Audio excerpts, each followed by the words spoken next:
Candy cane. All right, time to talk about the Joyride films. I had gotten the Joyride Blu-ray in my horror pack, which I did end up canceling. I took the money from the cancellation and ended up buying the Candyman trilogy, which I had just reviewed. So I'm glad that I did that. The Blu-ray for this looks great, and I'm glad to have had it because I have that 3-pack with all 3 Joyrides. I've watched the second one earlier tonight, and that looks horrendous. So I didn't throw in the first one to compare it with the Blu-ray, but the Blu-ray does look great. So I'm glad that I had it in order to watch this. Now let's talk about this film.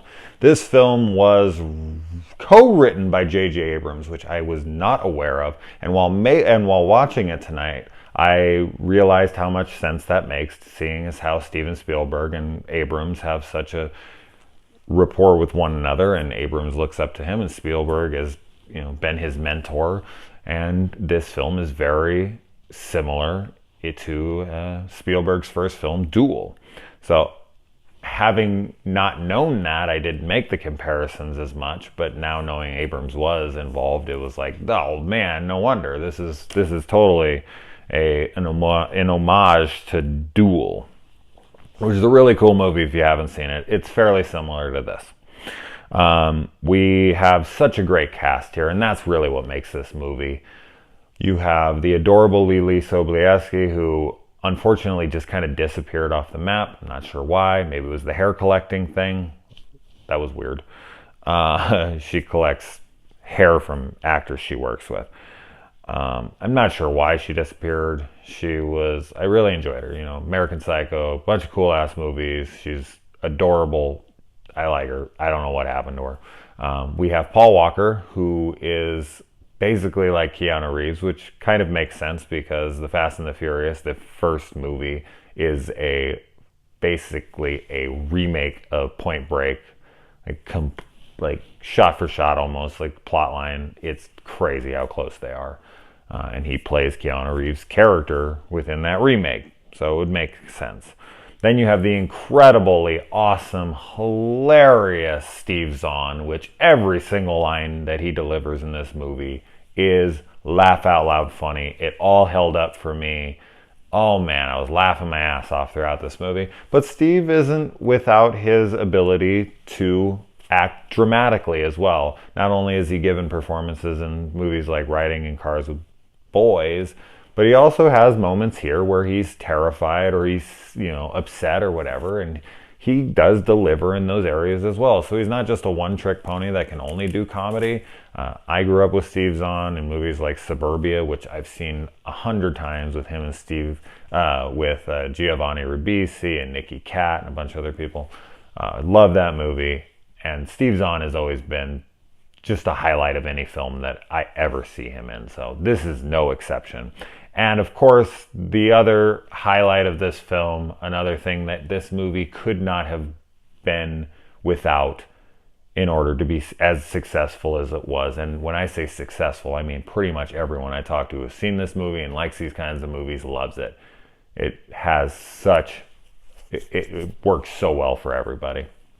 But Ted Levine, not only is he iconic as Buffalo Bill, and that's one of the most underappreciated performances of all time that was overshadowed by Anthony Hopkins' Hannibal Lecter. When anyone talks about Silence of the Lambs, pretty much the majority of the time that you go to talk about a scene, a lot of the times it's the Buffalo Bill stuff. Like almost the majority of it. So there's 2 amazing performances in that movie, no doubt. Well, there's a bunch of amazing performances, but there's 2 great villains in that movie. And Anthony Hopkins, Hannibal Lecter, gets way more credit, and I think that is a shame. But Ted Levine delivers here as well. Just, oh man. The thing that's crazy about it is that not only do you never see his face, but Ted Levine was brought in after this movie was made to do the voiceover work. And he has such a presence in this film. Every single time that Rusty Nail is speaking through that CB, it is tense and you're listening and you can't leave this movie without hearing that voice in your head, like you're driving home and just like, good game. Like that voice stays with you. It is scary. It is haunting. It's chilling. Man, he brings such a presence with him in this film without ever even being seen on screen. I don't know how many actors can pull off such a feat. To be such a menacing villain and to have never even be seen on the screen. The person who is playing Rusty Nail within this movie is not Ted Levine. It's just some big hulking actor. But I don't know many films where you just are terrified of a man's voice. But Ted Levine has that power, and man, does he showcase it here. So this movie is just basically a crank call went wrong, and a man who is embarrassed and wants payback. And the first 45 minutes of this movie, it's just the two brothers. And once they think they have gotten away, after that just terrifying scene where he pins their car against the tree and is pushing it up, that scene is truly scary. Like, to be in that situation, that's how I always try to perceive films, because I don't actually get scared when I watch movies. But in order to kind of have those emotions, I put myself in the scenario and I'm thinking, okay, what would I do here? And in a scene like that, like if I put myself in that car in that moment, it is absolutely terrifying. And I love how, he's just basically looking for an apology at first, and they think they have gotten away with it at this point, and he leaves them alone. And they go and they pick up Lily, and it is so messed up for them not to tell her. That is so fucked up for them not to tell her.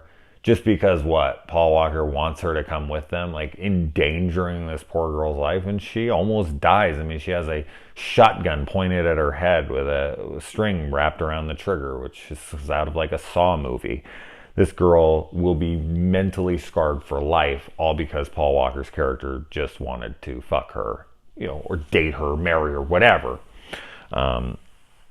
But when I was watching, I was like, yeah, that is messed up. You can't not tell her about something like this. She has just been thrown into this unwillingly, and it has nothing to do with her. Lily does nothing wrong in this movie. She's just a party to it because she happened to be friends with the wrong person. Now, granted, a lot of this is Steve Zahn character's fault. But Paul Walker, he's the younger brother, and he can be peer pressured into it by him. And it does seem like a funny thing. And does Rusty Nail overreact? Absolutely, obviously. But they're both at fault here when you really break it down. And to let Lily just kind of come into this unknowingly is just absolutely fucked up. The main three live through this whole film. Which a horror movie doesn't have to have any kills to be scary. Like, that doesn't make a film scary or not scary, like the body count, or if there's someone who's died. Like, you can have films like this that have no deaths at all and are still tense and scary. Another thing I really respect about this movie is that it's rated R. I feel like this could have been PG-13 since there is no real deaths and there isn't a ton of gore or violence. They wanted to make it realistic, and they went for the R rating, and I really enjoyed it. If you blink, you will miss the Jay Hernandez cameo. I mean, it's so quick, I barely saw it. I was like, whoa, isn't that Jay Hernandez from Hostel? He's one of the Marine, or like the army guys that opens the door when they're going from door to door to try to find Lily's character. And the whole last act of this movie, even though it is a little over the top, I really enjoyed it. I mean, there's just so much tension going on in that scene. There, you got Lily with a shotgun to her head. You've got Steve Zahn pinned to the fence in the back with this thing through his leg. He's trying to trying to stop him from coming through the door, and they're trying to stop the cops from coming through the door, and the truck's coming at them, and it comes through the house, and they're pulling each other out of the way. There's so much going on in such a short amount of time. You're just like, like you're breathing all over the place. Like, oh yes, oh wait, oh yes, oh wait, oh yeah. You know, it's all over the place. So it's a really funny. This whole movie, as I said, I really just have almost nothing bad to say about it. I wrote a script a couple years back, one that I desperately want to get made one day. Hopefully that will happen, and then I can listen to some asshole like me cut it down and tell me how fucking horrible it was. Which is fine. Yeah, anything to make it exist. But in that, I have my main character is a truck driver, and he talks on his CB radio.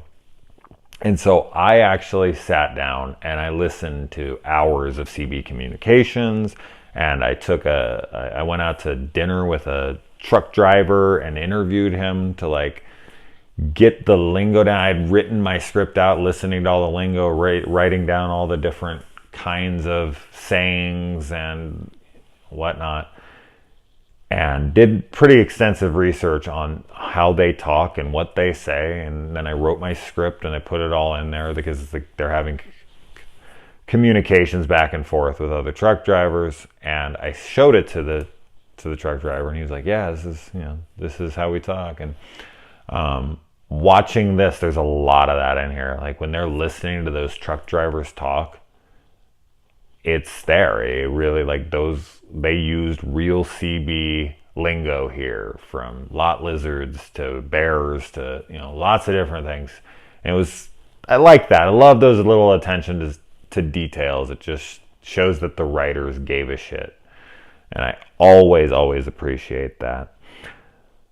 This is a movie you could just talk about for a while, so I'll try to cut it short. I do adore this movie. It's always fun to revisit. And as I said, I already have watched the second one, so I'm going to go and record that review right now.